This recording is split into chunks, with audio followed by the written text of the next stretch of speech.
When people advocate for capitalism, even though it's a truism to say this, it's important not to forget that it's not just some abstract structure. It's capitalism every day. Hierarchical systems require the subordination of the masses to power in their everyday lives. However, naked power generates resistance. The maintenance of hierarchy therefore requires that individuals be socialized into the acceptance of their own subordination. In 1975, the Trilateral Commission published a report called The Crisis of Democracy. The report argued that in North America, Western Europe and Japan, the popular movements of the 1960s had given workers, women and people of colour a greater voice in society, undermining political and economic authorities. In short, the public were becoming too difficult to govern. Samuel Huntington wrote, "Authority has been challenged not only in government, but in trade unions, business enterprises, schools and universities, professional associations, churches and civic groups. In the past, those institutions which have played the major role in the indoctrination of the young in their rights and obligations as members of society have been the family, the church, the school and the army. The effectiveness of all these institutions as a means of socialization has declined severely. Our education system doesn't exist in a vacuum. Like the mass media, it carries out certain functions and has social consequences for different class interests in society. In totalitarian societies, public opinion is irrelevant. The masses can be bludgeoned into obedience. But in liberal democracies, this isn't acceptable, and so managing public opinion is crucial for maintaining hierarchy. As Edward Bernays said, the conscious and intelligent manipulation of the organised habits and opinions of the masses is an important element in democratic society. In one of my previous videos, I talked about how the economic structure of the mass media engineers public opinion.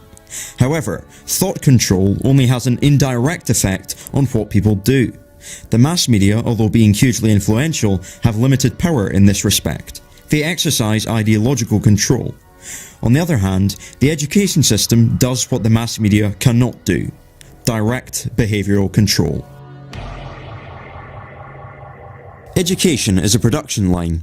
The population are divided into age groups which undergo systematic instruction. Instruction is divided into a hierarchy of different subjects, with maths and languages prioritised at the top, the humanities in the middle, and the arts at the bottom. These subjects are split into a timetable, roughly over a 7-hour day. During instruction, information will be transmitted into the heads of children by what are called teachers. After a certain amount of time, children will regurgitate the information that they have been given during a standardised test. The standard of the test will be determined in order to produce a hierarchy of students. If everyone gets a good grade, there will be no hierarchy, so that's too easy. And if everyone gets a bad grade, there will also be no hierarchy, so that's too difficult. Good grades are therefore scarce. It is impossible for everyone to receive a good grade. Children are therefore forced into competition with one another because educational attainment is, by definition, mutually exclusive. Standardized tests will increase in difficulty for different age groups. To participate in higher standardized tests, students have to meet entry requirements, most likely their success in previous tests. The grades that a student receives will affect their socioeconomic status and future prospects in a non-trivial way. The content for memorization will be selected by powerful institutions, namely the government and corporations. If we assume that these institutions will not seek to undermine their own interests, they will not give out self-subverting information. Education, therefore, at least in its current form, constitutes a filtering system, in which status and prestige are awarded to children depending on their systematic obedience to authority, and subjects are prioritised according to how compatible they are with the standardised testing model. What is a circle? Philly Henlow. A circle is a closed curve in which all endpoints on the circumference are equally distanced from the center point. Very good. The further up the educational hierarchy you go, the more obedience and conformity you will find. The population will become accustomed to a series of authoritarian social norms because their very livelihood depends on it. This model of schooling was first implemented under Prussian military rule in the early 19th century, primarily to serve the interests of industrialists and state bureaucrats. The Prussian education system was later implemented in several other countries, including the United States. Frederick Winslow Taylor's system of scientific management, designed to discipline the labour force and increase the power of management, was later implemented in American schools.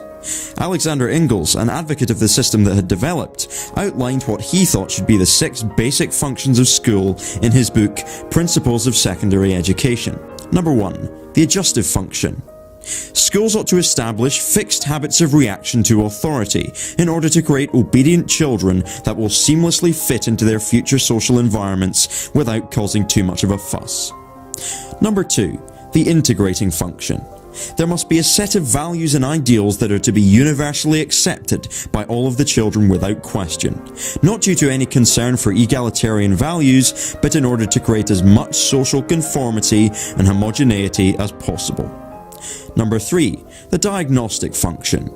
The work of individuals must be logged mathematically, and schools ought to determine the social roles of children in the future and direct them towards the desired ends. Number 4. The differentiating function. Outside of the shared set of values and ideals, differences between students must be accentuated as much as possible, not to celebrate their individuality, but to prepare them for the economic purpose of carrying out highly specialized labor. This does not conflict with conformity and obedience, but goes hand in hand with it. Number 5. The selective function. The schools should essentially carry out social Darwinism by identifying and, quote, eliminating those individuals who are unable to meet the demands set due to their so-called native capacities, and rewarding people who can demonstrate obedience more effectively. Number 6. The propedeutic function. The education system as a whole ought to be so constituted as to further the development of an elite class of intellectuals separate from the great majority of people, which will take care of the system in the future. You can perhaps see how the model of standardized testing for obedience in tightly divided subjects in order to create a hierarchy of students serves these functions remarkably well. It forces people into the position of manipulable tools in the machine, weeds out those people who might think too much and cause a crisis of democracy, and helps to create a generally conformist and docile labor force that will obediently bend to the will of their capitalist masters. As George Carlin said, governments and corporations don't want a well-informed population of citizens capable of critical thinking. They want obedient workers. Obedient workers. Johann Fichte, a proponent of the Prussian system, said that the higher classes constitute the mind of the single large whole of humanity, the lower classes constitute its limbs. The vast majority of people are not supposed to do any thinking, they're supposed to execute the demands of an elite minority. The masses must be dumbed down and told what to think. Fichte believed that education should completely destroy free will. He said that the schools must fashion the person and fashion him in such a way that he simply cannot will otherwise than what you wish him to will. Let's consider some other implications of our education system. Other than the minimal knowledge required to generate people who are just smart enough to run the machines and do the paperwork, as Carlin said, what little lessons can we expect the average child to acquire as they are being shipped along the educational production line? John Taylor Gatto listed 7. Number 1. Confusion. Throughout the school day, rather than tailoring to the needs of individuals, children will not have any control over the periods of time they spend on a given subject. This ensures that significant numbers of people will not be given adequate time to digest the information being transmitted to them at their own pace, helping to foster the creation of a bewildered herd with little to no idea of what the fuck is going on. Number 2. Indifference. The children will understand that what's called learning is about assuming the position of an empty receptacle into which unquestionable absolute truth is poured, and that this process can be turned on and off like a light switch, as well as merely being a means to achieving so-called good grades. The schools should generate indifference to anything that could remotely be described as real learning. The schools are factories for creating systemic ignorance. Number 3. Class position. Members of the working class should be well aware that the education system is not designed for them, but in fact serves the strategic and economic interests of corporate and state bureaucrats. As they are moved along the conveyor belt, the people should know their place and understand that it's there to provide an obedient workforce that can be disciplined and controlled by managers with a minimum amount of hassle. Number 4. Emotional dependency.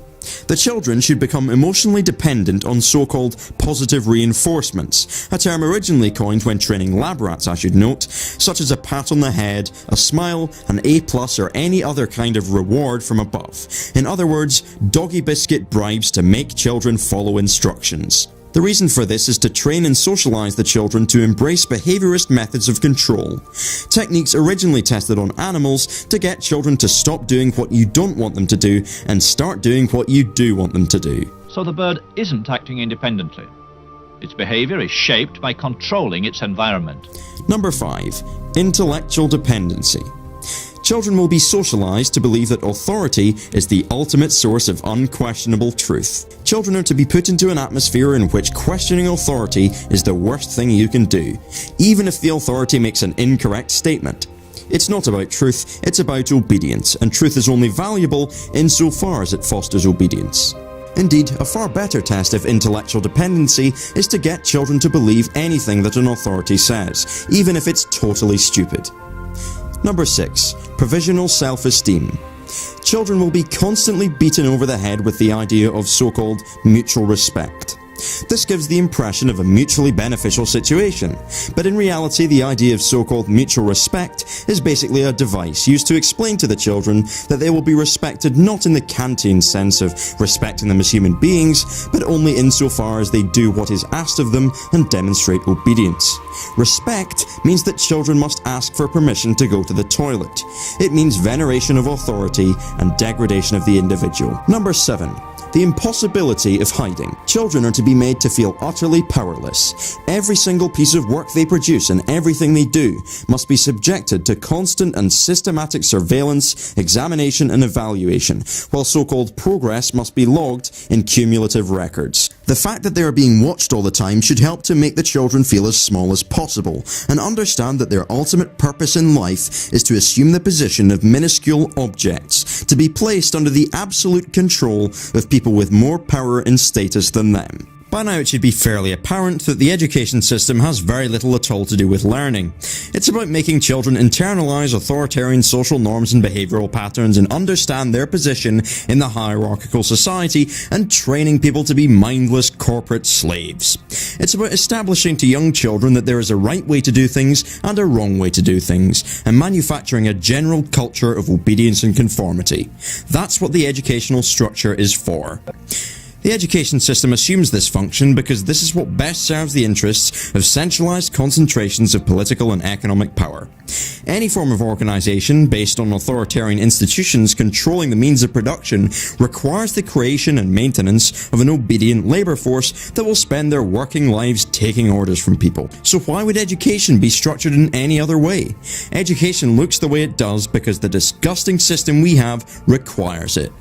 From the very beginning, it was built by and for elites, not to benevolently provide people with knowledge. During its inception, many parents resisted compulsory schooling, sometimes even violently, because they had a very clear idea of what it was about. In Barnstable on Cape Cod, resistance was so strong that state militia had to be deployed to march the children into school.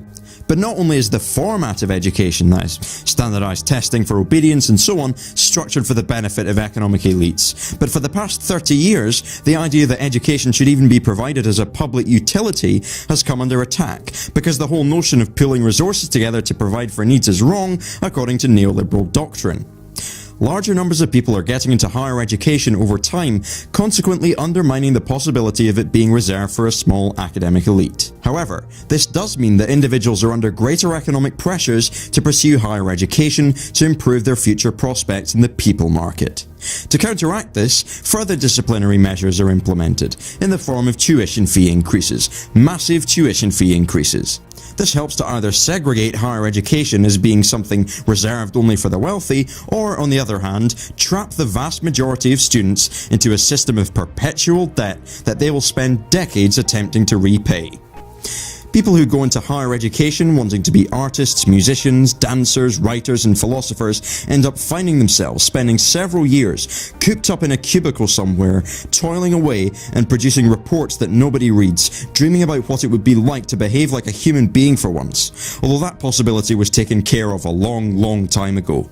Now they are subordinated to the consumer economy, and now they must spend all of their so-called free time miserably slumped on a sofa watching spirit-crushing corporate propaganda on a flickering television because their time on the hamster wheel has left them physically and emotionally destroyed. Meanwhile, the more successful members of the intelligentsia will go on and on and on about how this kind of heinous social damage can be repaired if only we just elected the correct people, got rid of the incorrect laws, and implemented the correct ones.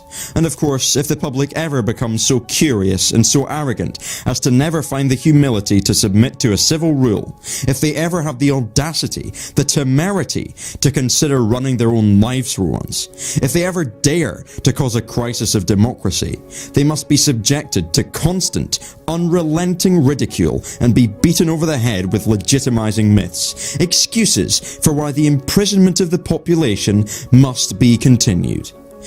It is when the population refuse to accept any more of these excuses that the social revolution begins.